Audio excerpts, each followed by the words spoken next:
CBI তদন্ত করেছে আরজিকর হাসপাতালে মহিলা চিকিৎসকের ধর্ষণ খুনের ঘটনার। এরপরে তারা চার্জশিট দিয়েছে, কিন্তু সাপ্লিমেন্টারি চার্জশিট কেন দেয়নি তাতে অনেক কিছুরই উল্লেখ নেই।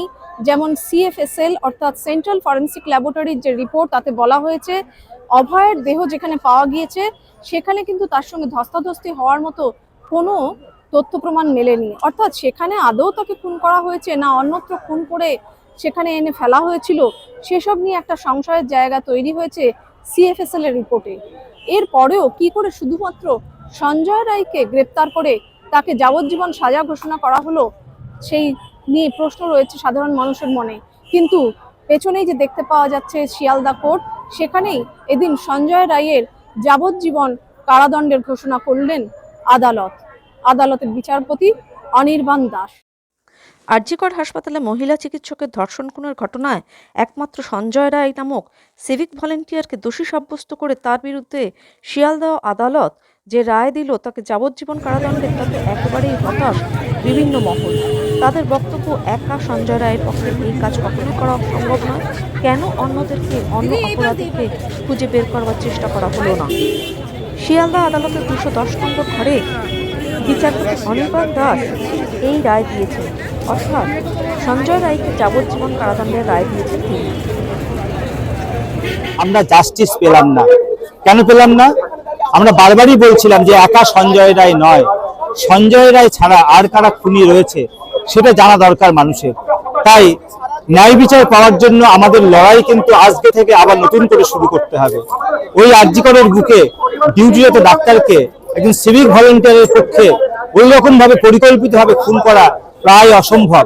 তাই আমাদেরকে প্রকৃত সত্য জানবার জন্য লড়াইটা চালিয়ে যেতে হবে। এই বিচার দেখে আজকে মানুষ হাসছে, বলছে এটা হাস্যকর রায় হলো। তাই আমাদেরকে কিন্তু দলমত নির্বিশেষে জনগণকে ঐক্যবদ্ধ হয়ে এই লড়াইয়ে অবতীর্ণ হতে হবে, ন্যায় বিচার পাওয়ার জন্য, অভয়ের প্রকৃত খুনিদেরকে ধরার জন্য। এই কথা বলছি না যে তাকে ফাঁসিয়ে দেওয়া হলো বা কি হলো, এটা তো বিচারক দেখবেন, তাদের জাজমেন্ট কি অবজারভেশন সেটা আমরা দেখবো। আমরা সত্যটা জানতে পারি, আমরা সত্যের কাছাকাছি যেতে চেয়েছিলাম। আমরা জানতে চেয়েছিলাম 9 আগস্ট রাতে কি ঘটনা ঘটলো।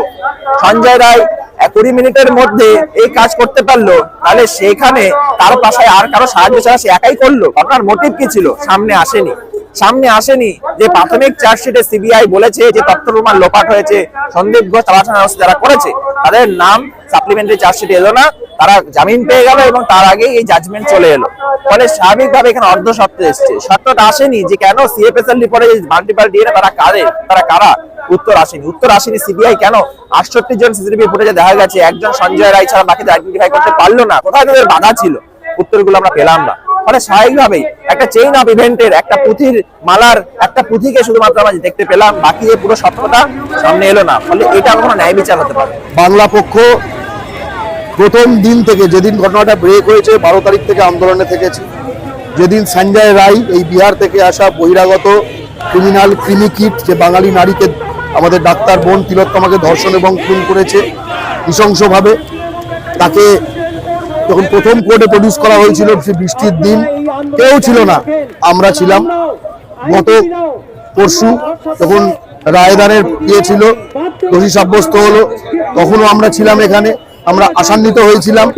কিন্তু এবার দেখলাম যে সে ফাঁসি হলো না।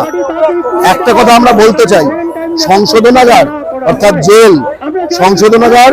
অর্থাৎ জেল কিন্তু এটা মানুষের জন্য। এরম ধরনের অসংশোধনীয় ধর্ষক, খুনি, ক্রিমিকিট, তার জন্য বুঝলাম যে সিবিআই এটাকে বিরলের থেকে বিরলতম অপরাধ এইটা প্রমাণ করতে ব্যর্থ হয়েছে।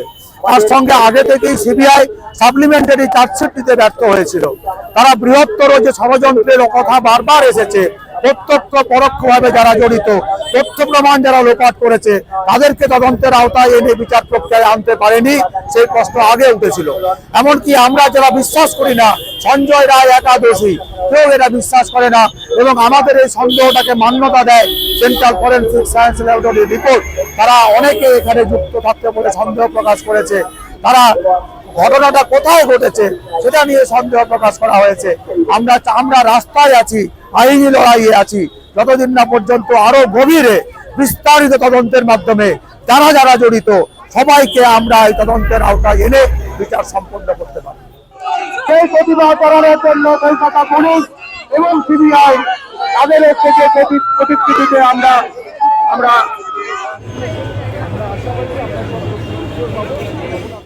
আমরা আগেও বলেছি যে আমরা এই ঘটনায় আরজি করের নৃশংস ঘটনায় একমাত্র সঞ্জয় রায় জড়িত নয়, আরো কেউ কেউ আছে যাদেরকে আড়াল করা হয়েছে, যৌথ প্রমাণ লোপাট করার চেষ্টা হয়েছে এবং সেই বিষয়ে সিবিআই তার প্রথম চার্জশিটে বলেছিল যে তথ্য প্রমাণ লোপাটের সাথে কেউ কেউ জড়িত আছে, তাদেরকে আমরা সাপ্লিমেন্টারি চার্জশিট দিয়ে আনবো।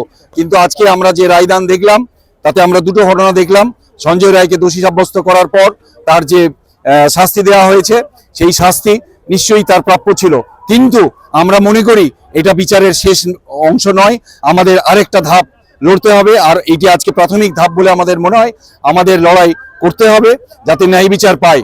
আগামী দিনে আপনারা এই আন্দোলন কিন্তু সাধারণ মানুষের অনেকেই হয়তো জানেন না এই ঘটনাটিতে শুধুমাত্র শিয়ালদা আদালত যে রায় দেবে তারপরেও কিন্তু তার কাছে হাইকোর্টে যাওয়ার এবং পরবর্তীতে সুপ্রিম কোর্টে যাওয়ার পর্যন্ত যে সুযোগ থাকছে, এক্ষেত্রেও সেই সুযোগ তার কাছে থাকছে।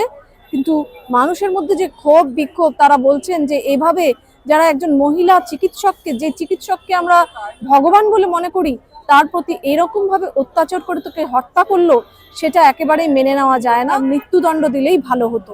অপরদিকে অধিকাংশ মানুষেরই কিন্তু বক্তব্য যে সঞ্জয় রায় একা কোনোভাবে এই ঘটনাটি ঘটাতে পারে না, কারণ ওই চিকিৎসককে যেভাবে খুন করা হয়েছিল, তার দেহটি যেভাবে পাওয়া গিয়েছিল, যেভাবে সজ্জিত করা রাখা হয়েছিল, সেটা কিন্তু একজন সিভিক ভলেন্টিয়ারের ও ধরনের ঘটনা ঘটানোর পর তার মাথা এতটা স্থির রেখে এতটা পরিকল্পনা মাফিক সেই ব্যবস্থাপনা করা একেবারেই সম্ভব না বলেই একটা অধিকাংশ অংশের মানুষের মত। তারা বলতে চায় যে আগামী দিনে আবারও মামলা করে নতুন করে তদন্ত হয়ে যেন যারা যারা এই ঘটনার পেছনে যুক্ত বা অভিযুক্ত তাদেরকে যথাযথ শাস্তির ব্যবস্থা করা হোক, তাদেরকে গ্রেপ্তার করা। সঞ্জয় রায়কে শুধুমাত্র যাবজ্জীবন কারাদণ্ডের সাজা শুনিয়ে পুরো ব্যাপারটিকে যেন স্তীমিত করে দেওয়ার এবং আন্দোলনকে শেষ করে দেওয়ার পরিকল্পনা না হয়। ক্যামেরায় অমৃতার সঙ্গে অতসী ধর, গেটওয়ে টু নিউজ, কলকাতা।